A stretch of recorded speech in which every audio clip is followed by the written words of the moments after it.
नमस्कार मित्रों, जैसा कि दीनदयाल उपाध्याय गोरखपुर विश्वविद्यालय की वार्षिक परीक्षाएं बीएड द्वितीय वर्ष की चल रही हैं, तो आइए आज हम लोग जो होम साइंस गृह विज्ञान शिक्षण विषय का पेपर हुआ है उसके आंसर की को देखें। तो पहला प्रश्न आपके सामने है, निम्नलिखित में से कौन सा एक गृह विज्ञान शिक्षण का उद्देश्य है?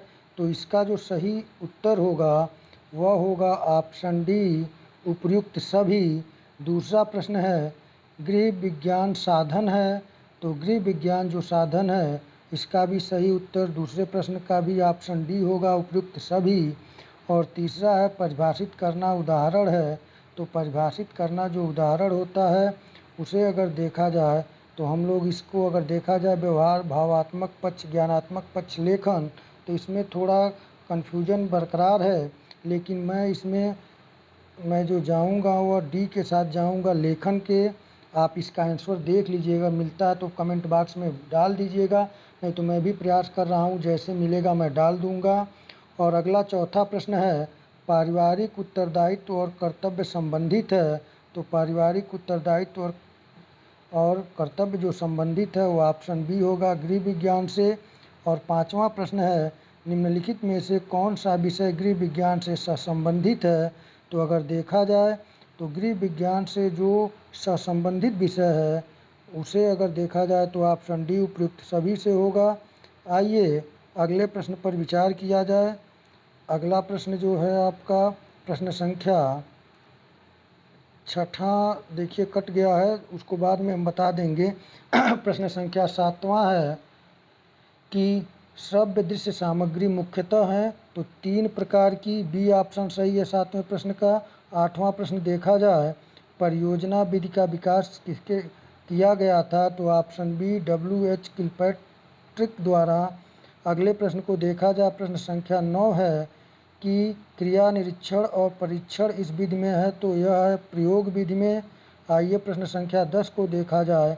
प्रश्न संख्या 10 है, नियोजन है, तो सही उत्तर जो है नियोजन एक आपका जो है वह उपयुक्त में से सभी सत्य, ऑप्शन डी है। आइए अगली प्रश्न को देखा जाए। यहाँ पे देखिए 10 के बाद 11 नंबर प्रश्न कट गया है। 11 प्रश्न जो है कट गया, इसको देखा जाए। 11 नंबर प्रश्न है, देखिए शार्ट करने पे आ रहा है, तो इसमें है निम्नलिखित में से एक गलत तथ्य को पहचानिए। तो इसका जो सही उत्तर होगा वह है ऑप्शन बी, शोध विधि मानसिक शक्तियों को उन्नत नहीं करती, ये गलत है।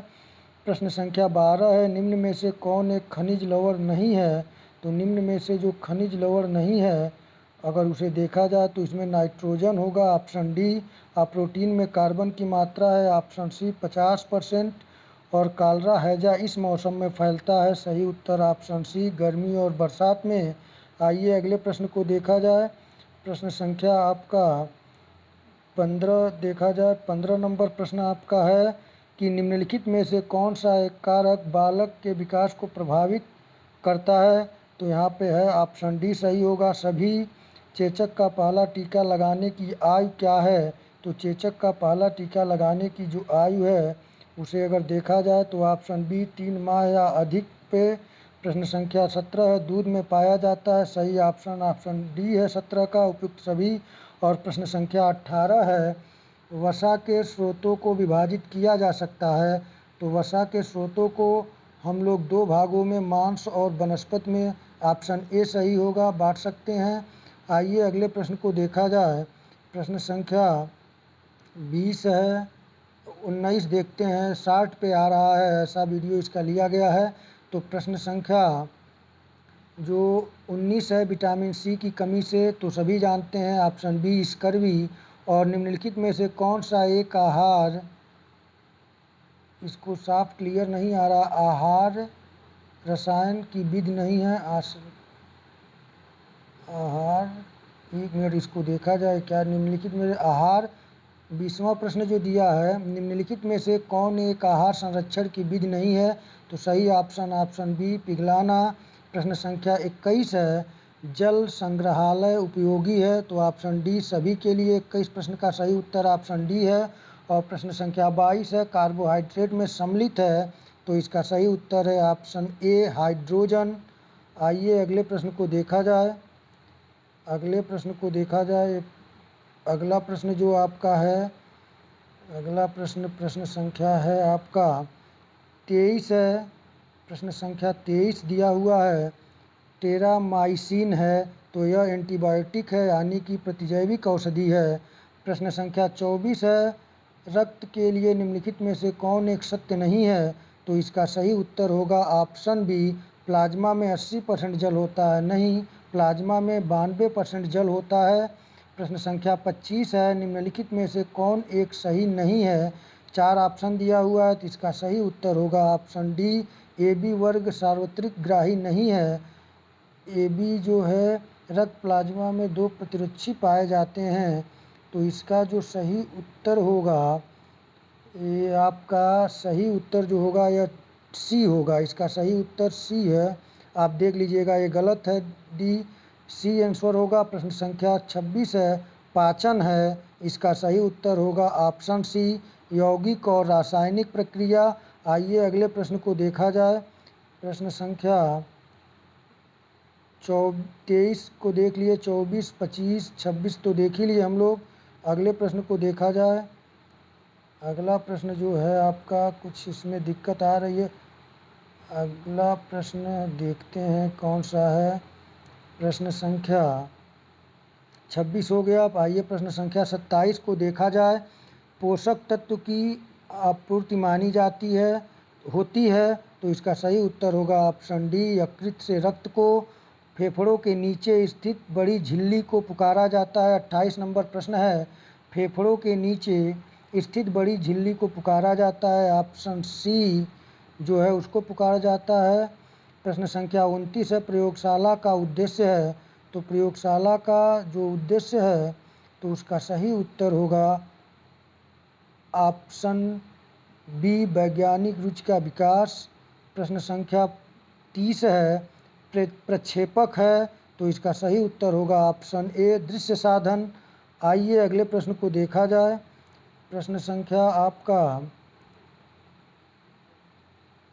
हो चुका है, 29 भी हो ही चुका है। 30, 31 को देखा जाए। प्रश्न संख्या 31 है, निम्नलिखित में से कौन एक दवाओं का स्रोत नहीं है, तो इसका सही उत्तर होगा ऑप्शन बी वातावरण। और 32 नंबर प्रश्न है, जीवाणुरोधी औषधि है, तो सही ऑप्शन इसका होगा 32 का ऑप्शन डी उपयुक्त सभी। प्रश्न संख्या 33 पूछा गया था, मनुष्य शरीर का सामान्य तापमान है, ऑप्शन सी सही होगा 33 का 98.6 डिग्री फ़ारेनहाइट। 34वां प्रश्न है, पहली बार टीबी टीकाकरण की आयु है, सही उत्तर है ऑप्शन ए 1 माह की आयु तक। आइए अगले प्रश्न को देखा जाए। प्रश्न संख्या आपका जो कहाँ तक हो गया है, 34 हो गया है। 35 नंबर प्रश्न को देखा जाए तो 35 नंबर जो प्रश्न है, उस 35 नंबर प्रश्न दिया हुआ है, अस्थि भंग का लक्षण है यानी हड्डी टूटने का लक्षण जो है, सही ऑप्शन है ऑप्शन डी उपयुक्त सभी। प्रश्न संख्या 36 है, मनुष्य में रुधिर परिसंचरण तंत्र की खोज की थी, सही उत्तर ऑप्शन बी विलियम हार्वे ने। प्रश्न संख्या 37 है, रक्त कोशिकाएं नहीं हैं, तो इसका सही उत्तर है ऑप्शन डी स्प्लीन। 38 नंबर प्रश्न है, सर्वाधिक शुद्ध जल है, सही उत्तर ऑप्शन सी वर्षा का जल पृथ्वी पर गिरने से पहले। प्रश्न संख्या 39 है, भोजन इससे दूषित नहीं होता है, 39 का सही उत्तर ऑप्शन डी स्वास्थ्यकर भोजन पकाना। आइए अगले प्रश्न को देखें। अगला प्रश्न को देखते हैं। प्रश्न संख्या जो 40 को देखें। प्रश्न संख्या 40 को देखें। प्रश्न संख्या 40 पूछा गया है कि किसने कहा कि शिक्षण कौशल छात्रों के सीखने के लिए सुगमता प्रदान करने के विचार से संपन्न की गई संबंधित शिक्षण क्रियाओं का समूह है, तो इसका सही उत्तर है ऑप्शन बी के पासी। प्रश्न संख्या 41 है, 41 को देखा जाए। प्रश्न संख्या 41 है, अतिसार होने पर रोगी की तत्काल आराम हेतु क्या पिलाना चाहिए, तो इसका सही उत्तर है ऑप्शन सी पानी, नमक तथा नींबू घोल। प्रश्न संख्या 42 है, अमेरिका में गृह विज्ञान को किस नाम से जाना जाता है? सही उत्तर ऑप्शन सी, घरेलू अर्थशास्त्र। आइए अगले प्रश्न को देखें। प्रश्न संख्या 43 को देखा जाए। प्रश्न संख्या आपका 43 यहाँ कट गया है क्या, देखा जाए है। प्रश्न संख्या 42 के बाद यहाँ पे कुछ जो फोटो लेने में दिक्कत हो गई है तो 46 आ गया है, आगे वो मिलेगा प्रश्न मैं बता दूंगा, आप लोग प्रश्न नंबर से चेक कर लीजिएगा। तो प्रश्न संख्या 46 आपका दिया हुआ है कि गृह विज्ञान एक है व्यवहारिक विज्ञान, ऑप्शन बी सही होगा 46 नंबर प्रश्न का। 47 नंबर प्रश्न है, यह गृह विज्ञान विषय के अध्यापक या छात्राओं द्वारा बनाया जाता है, ऑप्शन ए एल्बम या स्क्रैप बुक। प्रश्न संख्या 48 है, एक उत्तम चित्र का आकार कम से कम कितना होना चाहिए? सही उत्तर इसका है ऑप्शन बी। प्रश्न संख्या 49 है, निम्न में से कौन सा शब्द दृश्य सहायक उपकरण है? तो इसका जो सही उत्तर होगा वह होगा ऑप्शन बी चलचित्र। आइए अगले प्रश्न को देखा जाए। प्रश्न संख्या 50 को देखा जाए। प्रश्न संख्या 50 है, प्रश्न संख्या 50 जो है वो आपके सम्मुख है। गृह विज्ञान की प्रकृति क्या है? तो गृह विज्ञान की जो प्रकृति है वह है, गृह विज्ञान कला एवं विज्ञान दोनों है। प्रश्न संख्या 51 था, गृह विज्ञान विभाग का कौन सा सामान अचल या अस्थायी सामान के अंतर्गत आता है? तो सही उत्तर होगा ऑप्शन डी अलमारी। प्रश्न संख्या 52 को देखा जाए। प्रश्न संख्या 52 है, दांत का दर्द कम करने हेतु किस तेल का प्रयोग करते हैं? तो ऑप्शन बी लौंग के तेल का। प्रश्न संख्या 53 है, शरीर का रूखापन कम करने के लिए किसका प्रयोग करना उपयोगी होता है? तो ऑप्शन डी ग्लिसरीन। आइए अगले प्रश्न को देखा जाए। अगला प्रश्न जो है उसको देखा जाए। अगला प्रश्न आपका कुछ इसमें दिक्कत आ रही है, उसको देखा जाए। 51 हो चुका था। प्रश्न संख्या हम लोग 54 53 देख चुके थे, 54 को देखा जाए। सॉरी, इसमें कुछ दिक्कतें आ रही हैं, आप लोग इसे देखिएगा कि इसमें प्रश्न संख्या 54 को देखा जाए। प्रश्न संख्या 54 जो है वो इसमें दिक्कत है। प्रश्न संख्या 54, प्रश्न संख्या 54 है, बर्नॉल का प्रयोग कब करते हैं? तो ऑप्शन ए जलने पर। 55 नंबर प्रश्न है, विटामिन ए का मुख्य स्रोत क्या है? सही उत्तर ऑप्शन डी पपीता। प्रोटीन प्राप्ति का मुख्य स्रोत है, ऑप्शन सी दालें। 57 प्रश्न है, शारीरिक विकास व वृद्धि के लिए क्या आवश्यक है? सही उत्तर है ऑप्शन सी प्रोटीन। आइए अगले प्रश्न को देखा जाए।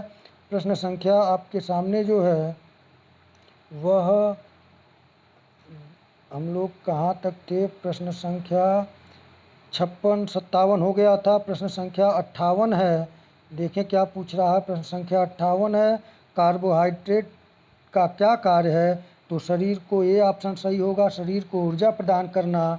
प्रश्न संख्या 59 है, विटामिन सी का रासायनिक नाम क्या है? तो इसका सही उत्तर होगा ऑप्शन बी एस्कॉर्बिक एसिड।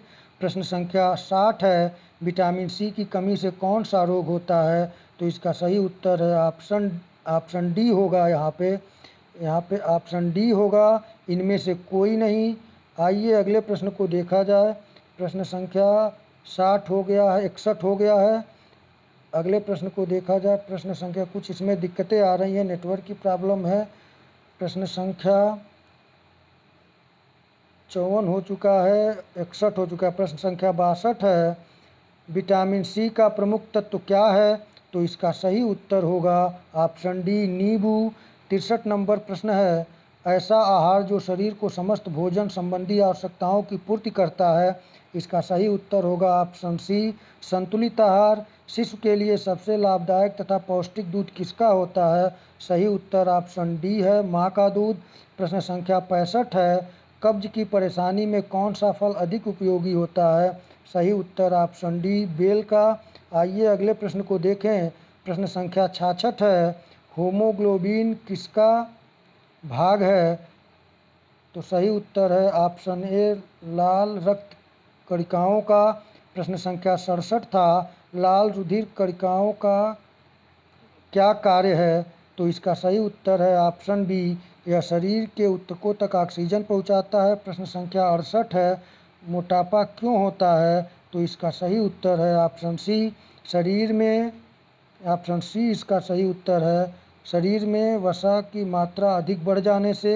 आइए अगले प्रश्न को देखें। प्रश्न संख्या 69 है कि ऐसे रोग जो रोगाणुओं से उत्पन्न होते हैं तथा उनका संक्रमण एक व्यक्ति या प्राणी से अन्य व्यक्ति या प्राणी में हो जाता है, उसे कहा जाता है। सही उत्तर है ऑप्शन बी, संक्रामक रोग। निम्न में से कौन सा संक्रामक रोग है? तो ऑप्शन सी, कोरोना। प्रश्न संख्या 71 है, हैजा रोग फैलाने का कार्य कौन सा जीव करता है? सही उत्तर ऑप्शन ए, मक्खी। और 72 नंबर प्रश्न है, निम्न में से कौन पाचन तंत्र का भाग नहीं है? तो इसका सही उत्तर होगा ऑप्शन बी, सिर। आइए प्रश्न संख्या 73 को देखा जाए। प्रश्न संख्या 73 आपके सम्मुख है कि मनुष्य के दांत कितने प्रकार के होते हैं? तो ऑप्शन बी सही है, 4 प्रकार के। प्रश्न संख्या 74 है, मनुष्य का हृदय कितने भागों में बटा होता है? सही उत्तर ऑप्शन ए, 2 भागों में। 75 नंबर प्रश्न है, श्वसन क्रिया के अंतर्गत कौन सा अंग आता है श्वसन क्रिया के तहत? तो इसको देखा जाए तो सही उत्तर आपका हो जाएगा ऑप्शन डी, फेफड़ा। और प्रश्न संख्या 76 जो दिया हुआ है कि घर के सजावट का क्या साधन है? तो सही उत्तर होगा ऑप्शन डी, उपरोक्त सभी। आइए प्रश्न संख्या 77 को देखा जाए। प्रश्न संख्या 77 को देखा जाए। प्रश्न संख्या 77 आपके सम्मुख है कि दिनों, महीनों इत्यादि के आधार पर सफाई के कितने प्रकार होते हैं? सही उत्तर ऑप्शन डी, 4। पीतल व तांबा के बर्तन को साफ करने के लिए सबसे अच्छा तरीका क्या है? 78 नंबर प्रश्न है, इसका उत्तर ऑप्शन सी, नींबू का रस तथा नमक मिलाकर साफ करना। आइए अगले प्रश्न को देखें। प्रश्न संख्या 79 है, रोगी को कैसा भोजन देना चाहिए? सही उत्तर ऑप्शन सी, हल्का भोजन। 79 नंबर प्रश्न था कि रोगी को कैसा भोजन देना चाहिए? सही उत्तर ऑप्शन सी, हल्का भोजन।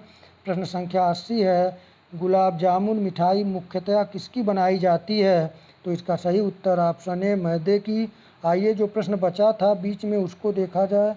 तो वह प्रश्न नहीं है। उन प्रश्नों को जैसे हमें उसका फ़ोटो मिल जाएगा, उस प्रश्न पत्र का जो छूटा हुआ है उसको मैं कमेंट बॉक्स में आंसर दे दूंगा। बाकी जो आंसर है उसे आप मिला लें। यह आंसर लगभग मान के चलिए कि 99% सही है। 1% अगर इधर उधर होता है तो आप उसे मानवीय भूल समझिएगा। तो मित्रों, आज इतना ही। इसके बाद महत्वपूर्ण फिर गोरखपुर विश्वविद्यालय से संबंधित और बीएड से संबंधित आप लोगों की जो समस्याएं होंगी, आप कमेंट बॉक्स में कमेंट करें। मैं आपकी हर समस्या को दूर करने का प्रयास करूंगा। तो मित्रों, आज इतना ही। अगली बार मिलेंगे नए टॉपिक के साथ। तब तक के लिए नमस्कार।